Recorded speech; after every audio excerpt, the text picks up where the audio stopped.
ନମସ୍କାର ଦର୍ଶକ ବନ୍ଧୁ। ଏବେ ରାଜ୍ୟର ପେଟ୍ରୋଲ ପମ୍ପରେ ମିଳିବ 5 କେଜି ଗ୍ୟାସ୍।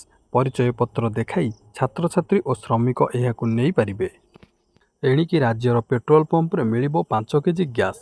ତୈଳ ବିତରଣ କମ୍ପାନୀଙ୍କ ପେଟ୍ରୋଲ ପମ୍ପରେ ଏବେ ବିଭିନ୍ନ ସ୍ଥାନରେ କ୍ୟାମ୍ପ ଜରିଆରେ ସିଲିଣ୍ଡର ଦିଆଯାଉଥିବା ବେଳେ ଜନସାଧାରଣଙ୍କ ସୁବିଧା ଦୃଷ୍ଟିରୁ ଏହି ପଦକ୍ଷେପ ନେବା ପାଇଁ ବିତରଣ କମ୍ପାନୀମାନେ ରାଜି ହୋଇଛନ୍ତି ବୋଲି ଖାଦ୍ୟ ଓ ଯୋଗାଣ ମନ୍ତ୍ରୀ କୃଷ୍ଣଚନ୍ଦ୍ର ପାତ୍ର କହିଛନ୍ତି। ଛାତ୍ରଛାତ୍ରୀ ଓ ଶ୍ରମିକମାନେ ନିଜର ପରିଚୟପତ୍ର ଦେଖାଇ 5 କେଜି ଗ୍ୟାସ୍ ସିଲିଣ୍ଡର ନେଇପାରିବେ ବୋଲି ସ୍ପଷ୍ଟ କରିଥିଲେ। କେନ୍ଦ୍ର ସରକାର ଏକ ଫ୍ରି ଟ୍ରେଡ୍ ଏଲ୍‌ପିଜି ବ୍ୟବସ୍ଥା କରିଛନ୍ତି। ସବୁ ସହରାଞ୍ଚଳ ଓ ଅର୍ଦ୍ଧ ସହରାଞ୍ଚଳରେ ପ୍ରବାସୀ ଭାରତୀୟଙ୍କୁ ଏହା ଉପଲବ୍ଧ ହେବ।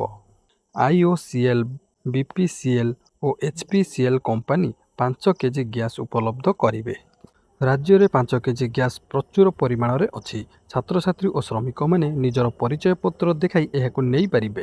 5 କେଜି ଗ୍ୟାସ୍ ସିଲିଣ୍ଡର କିଣିବା ପାଇଁ 1537 ଟଙ୍କା ପଡ଼ିବା ଏହାକୁ ରିଫିଲ୍ କରିବା ପାଇଁ 593 ଟଙ୍କା ଦେବାକୁ ହେବ।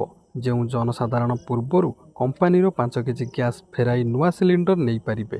ମାତ୍ର ବଜାରରେ ବିକ୍ରି ହେଉଥିବା ଅନ୍ୟ କମ୍ପାନୀର ସିଲିଣ୍ଡରରେ ଗ୍ୟାସ୍ ରିଫିଲ୍ ହୋଇପାରିବ ନାହିଁ।